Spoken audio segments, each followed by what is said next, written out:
Assalamualaikum warahmatullahi wabarakatuh. Halo teman-teman Grammers, kembali lagi dengan saya Gita Juniarti di Gram Channel. Untuk edisi kali ini ada sebuah buku yang ingin saya presentasikan, yang ingin saya deskripsikan kepada teman-teman sekalian.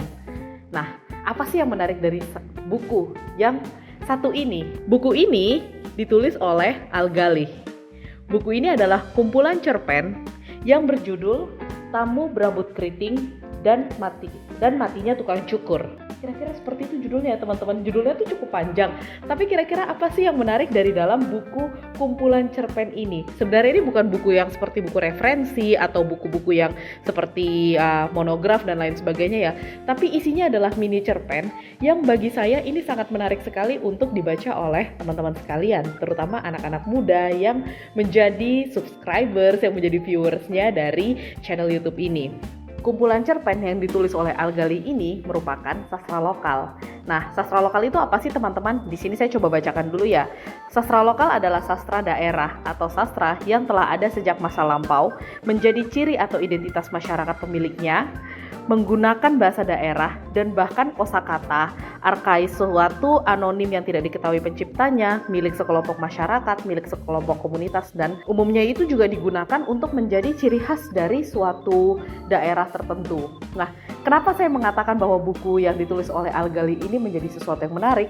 Karena pertama, buku tersebut menceritakan mengenai hal-hal yang berhubungan dengan Sulawesi Tenggara. Contohnya nih, untuk pemilihan namanya. Pemilihannya itu seperti namanya Lauda dan juga lain sebagainya. Lauda, terus ada yang diawali dengan Wa atau Waode dan lain sebagainya ya, namanya dari tokoh-tokoh di dalam cerita itu.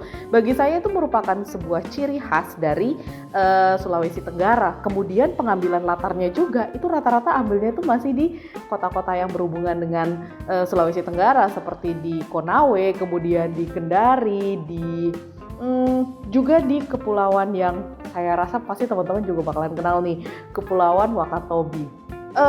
Kalau dari ceritanya sendiri, bagi saya kenapa sih mini cerpen ini sangat menarik?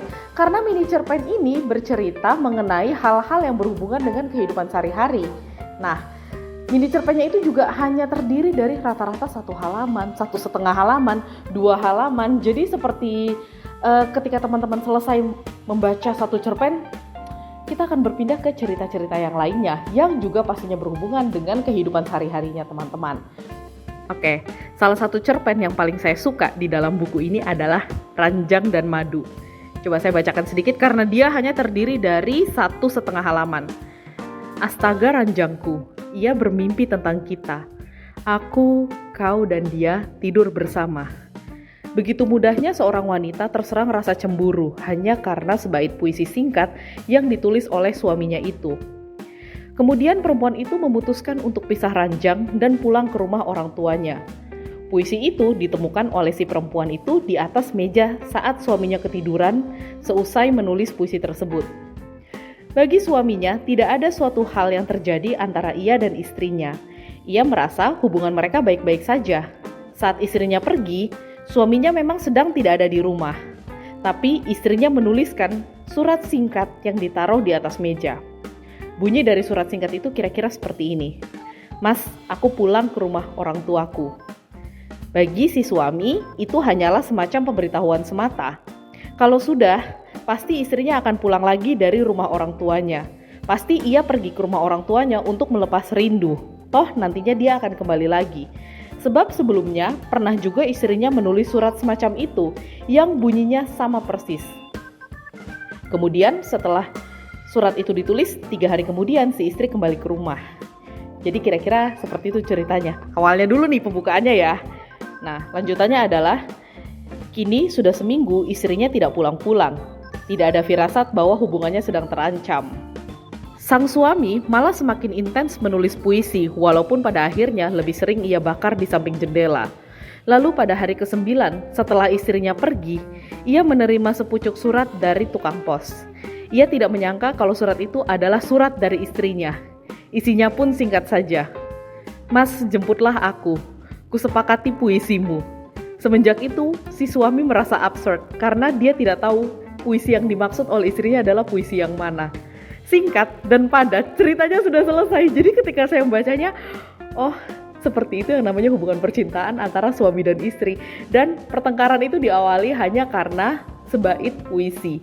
Sebait puisi yang terdiri hanya 3 baris, tapi cukup membuat pertengkaran di rumah tangga itu terjadi. Dan ini hanya terdiri dari bukan 1,5 ya teman-teman, tapi menurut saya ini cuma 1/4 halaman, tapi deep banget ceritanya. Jadi saya cuma spoiler 1 judul doang dari mini cerpen di dalam sini. Nah, di dalamnya ini kira-kira ada lebih dari 20 cerpen yang bisa teman-teman nikmati satu persatu, karena bagi saya semua cerpen ini sangat relate dengan kehidupan kita sehari-hari.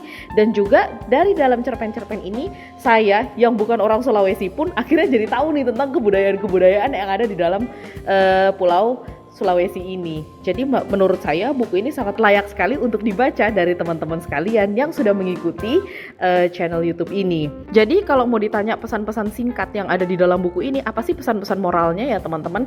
Menurut saya sih semua cerpen di sini ini memiliki pesan moral masing-masing.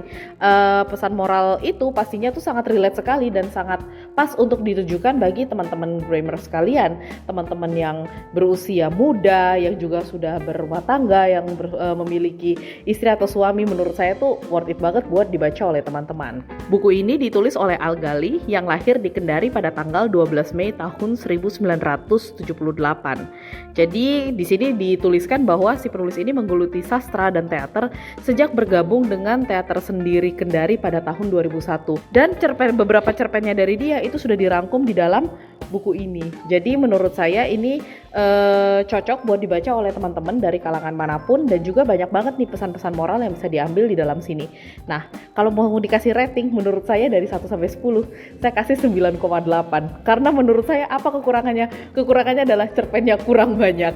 Nah, itu hanya bercandaan aja ya teman-teman, tapi menurut saya ini sangat worth banget buat dibaca, yang mungkin teman-teman ketika 1 hari untuk membacanya langsung bakalan habis. Jadi 1 hari membaca, kita nggak perlu menunggu sampai 2-3 hari, karena ini cocok banget buat dibaca ketika santai, dan juga ketika teman-teman lagi merasa bahwa saya membutuhkan bacaan-bacaan ringan yang tidak terlalu berat banget nih mikirnya. Ketika kita baca kan kadang-kadang suka, apa sih maksudnya dari cerita ini? Nah, menurut saya ketika teman-teman membaca buku kumpulan cerpen ini, teman-teman akan mempelajari tentang kebudayaan di suatu tempat, khususnya di Sulawesi Tenggara, dan juga banyak banget pesan-pesan moral yang terkandung di dalam buku ini. Oke teman-teman Grammers, sekian video dari saya. Terima kasih kepada teman-teman Grammers yang sudah melakukan follow dan juga sudah subscribe untuk video-video kita di Gram Channel. Terima kasih kepada teman-teman sekalian yang sudah memberikan masukan bagi saya untuk memberikan kritik dan juga saran kepada Gram Unity ini. Nah, jadi untuk kedepannya, apalagi nih kira-kira buku yang bakalan kita bahas. Semoga dengan adanya video ini, kita semakin banyak membaca buku yang sangat relate sekali nih untuk anak-anak muda, yang sangat cocok sekali untuk dibaca oleh teman-teman sekalian. Karena saya yakin teman-teman Grammers tidak hanya menonton video ini, tapi pasti juga bakalan kepo nih, ini sebenarnya bukunya dijualnya di mana sih, dibelinya di mana sih. Nanti kita bakalan sharing semuanya. Yang penting teman-teman Grammers, jangan lupa untuk follow dan subscribe dan juga meninggalkan komentar. Kira-kira untuk kedepannya buku apa lagi nih yang bakalan kita bahas. Salam literasi.